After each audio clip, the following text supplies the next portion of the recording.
We unconsciously do this every single day, and we hope that one day we'll just wake up and we will have the life that we always dreamt of. This is about stopping to sabotage yourself and start taking action to create what you want to create in your life.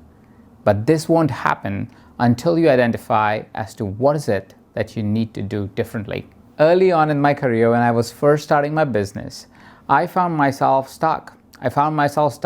With constantly in a phase of wanting to start my business and always being really inspired. I would wake up in the morning, I would be inspired, and then as I would race towards actually doing something, I would find myself confused and distracted. And I found myself constantly going back into the cycle of I need to make different decisions. You see, like anyone that is trying to build a new life for themselves or a new business for themselves, they're always faced with many choices. We live in a world of abundance of choices. Today, with a click of a tab on our phone, we have choices of people we can date. With another tab, we have choices of food we can order. And in business, you always have multiple choices of what you can do to be able to build your business. The first reason that I found myself stuck, and you may be finding yourself stuck right now in life or in business, is because of our undecisiveness about choices that we have. Because of the abundance of choices that the world has to offer today, we have to become very discerning and really understand how to make a really good decision that would be aligned to what we really want to create as our dream life. It's often said in the business world is to create a successful business is to make decisions, the right decisions, over a long period of time. I struggled to make decisions and have that clarity of which decision I want to stick with for years. And because of that, I struggled to grow my business and create my dream life for a very long time. And it wasn't the only thing that was stopping me from creating a dream life. How many of us identify ourselves as people who want to do things for other people? It's also called a people pleaser.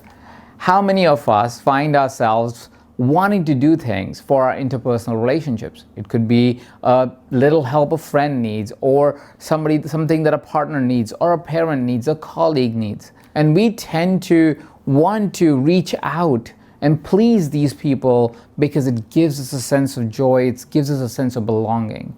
We want to belong in this beautiful community that we have around us.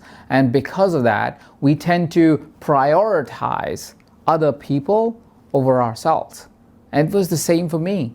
I would prioritize everybody else's work over my work. If somebody needed a help, I would rush out the door and go deliver that job, that task for that person before making sure that my tasks were complete. I would help other businesses before I would focus on my own business. I would take the time out to support my friends in their passion projects, but before I had worked on my own passion project. How many times do we find ourselves in these situations where we want to help? And because we want to help, we start to deprioritize ourselves.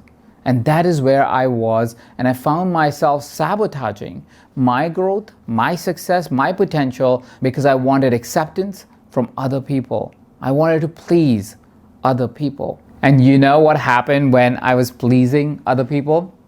Well, more and more toxic people started to show up in my life. These were people that were really close to me, some very close friends, some really close partners, love partners too, where they would almost take away my passion by having a conversation with me. It almost seemed like that they came into my life to tell me I wasn't good enough, that my dreams were too big, that what I wanted to do was unreasonable, that what I was doing was making them unhappy. These toxic people seemed to be surrounding me at all times. They were always available to have a conversation, and each of those conversations felt like it took away life force out of me. And that is where I recognized that if these toxic people continue to persist in my surroundings, I will always be influenced to think less than what I'm really capable of, to dream lesser, to be lesser, to experience lesser, to challenge lesser, to find my courage lesser. And I didn't want to be less than. Do you experience right now that there are people in your life that may be sabotaging your life, that may be hindering your growth, may be taking you away from your success? And when all these toxic people start showing up in your life, I started to recognize that I was building a negative self-image. A negative self-image is where you are disassociated by think of yourself less than what you truly are. You almost have a dissonance about yourself. You talk yourself down, you curb yourself down, you tell yourself you're not good enough, you tell yourself you're not confident enough, you tell yourself you're not smart enough, you tell yourself that this is not going to work out. I started to see myself in a light less than what I truly was. And what I found was these four things became the four dark horsemen that were always creating self-sabotage in my life, that if I was stuck, it was because of one of these four reasons. And I wanted to explore, why the hell was that happening? Why is it that I am letting these four dark horsemen to govern my life? And that is where our biological evolution comes in.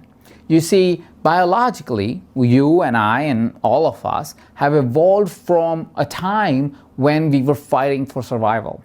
So everything that our brain, our mind processes and tries to get us to do repeatedly is designed for comfort.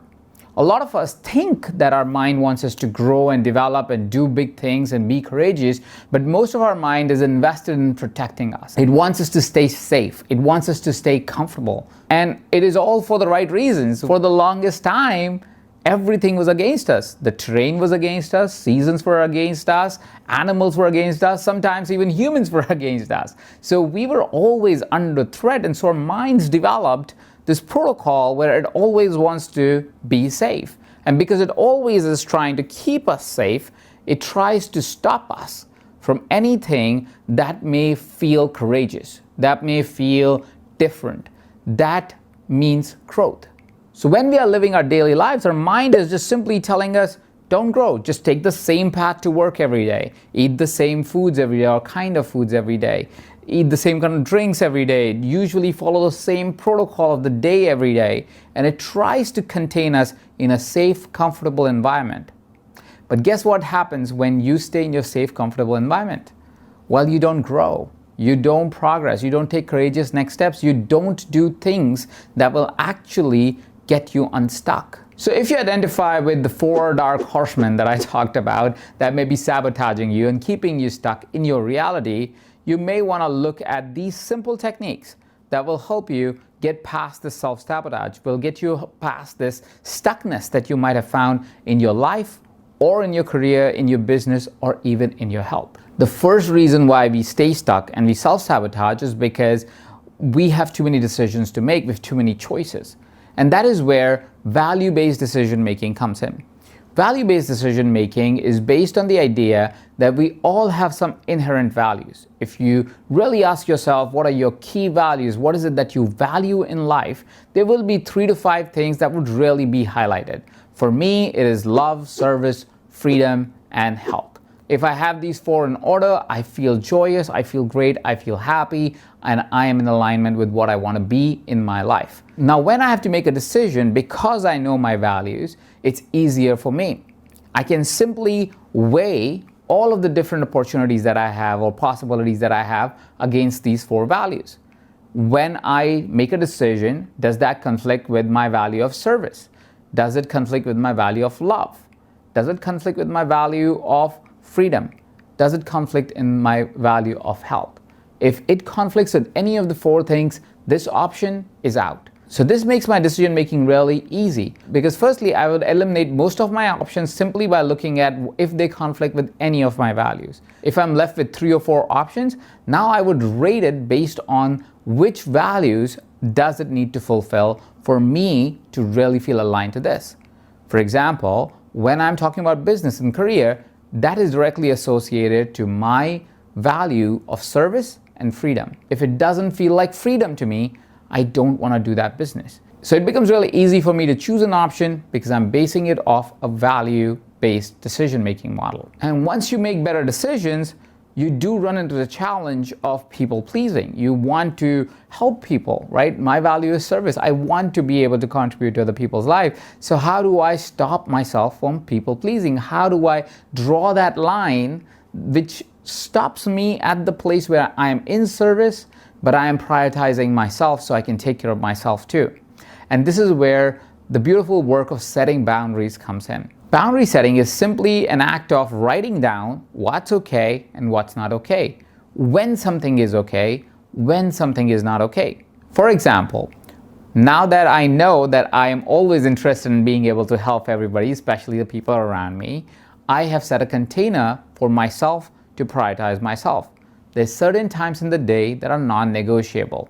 You can ask me to do anything, but not during those times, because those times are for me. Those times are for me to go take care of my health. Those times are for me to be creative, to be able to do my personal practices, to read, to study, to take a walk, things that I truly enjoy, and I do it for myself. This creates a really good practice of my loved ones to understand and know when I'm available, when I'm not, and it also tells me certain times of the day that I prioritize for myself, which gives me a very easy path to take care of myself before I go out and serve other people. Now, the example I gave you is for work, but boundaries are defined everywhere.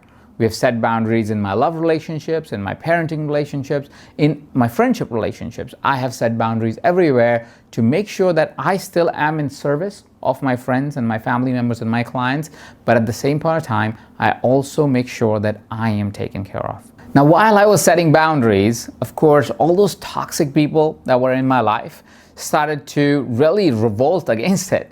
They started to go, well, this is not okay. I cannot accept your boundaries. Or they kept violating the boundaries that we had decided that we would have. And that gave me a really good function of asking myself a very important question that I think you could ask yourself right now as well.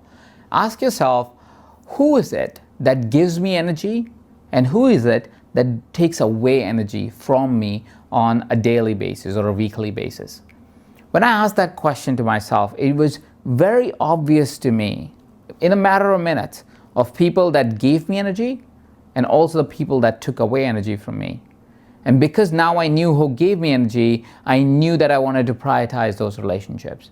And I knew who was taking away energy from me. I also knew that I need to first reach out to these relationships and inform them that this is happening, and if they were willing to mend their ways. If they were not, I was okay to let these relationships go. You see, to create your dream life, sometimes you have to let people go to be able to work on your dream life, to expand into your dream life, to be able to create your dream life.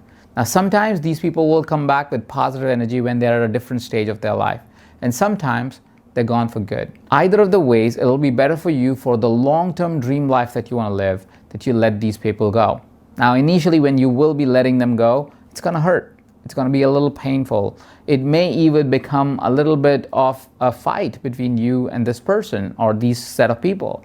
And that's okay, because while this will cause short-term pain and agony for you, on the long term, you get to live your dream life. And as these negative people, toxic people, started to shed away from my life, I started to recognize that I can see more affirmative version of myself. I could see a more positive version of myself. And which led me to the exercise of actually doing a journaling practice on a daily basis to improve my self-image of myself. You see, negative self-talk or your personal self-image deeply influences the kind of relationships that you bring, or the kind of opportunities you secure, the kind of career you build, the kind of business you build. Because if you constantly talk down to yourself, and if you create a negative self-image, you become really bad at keeping really good interpersonal relationships and creating a really good career, because you're not motivated, you're not excited about life. But when you start talking yourself up, because now all these toxic people have gone away, and now you're really working on affirmations for yourself. You're writing positive journaling exercises where you're talking about how great you are, or what certain things that you're great at, how the day went really well. You practice these things and you repeat them to yourself. You find that you now have a positive self-image. It may take several days and several weeks of consistent reminding yourself of these affirmations and leaning into these affirmations. But as you increase the frequency of you doing this practice, you find that you are starting to see yourself in more and more positive light. While these exercises will help you stop the self-sabotage and will help you create a new life for yourself, there are 3 core beliefs that are behind every single problem that we have in our life. Learning to identify these beliefs that are holding you back helps you overcome these beliefs and set up actions that can help you achieve your perfect dream life. Click on the link below because I have a video for you that shares how to identify these beliefs for yourself.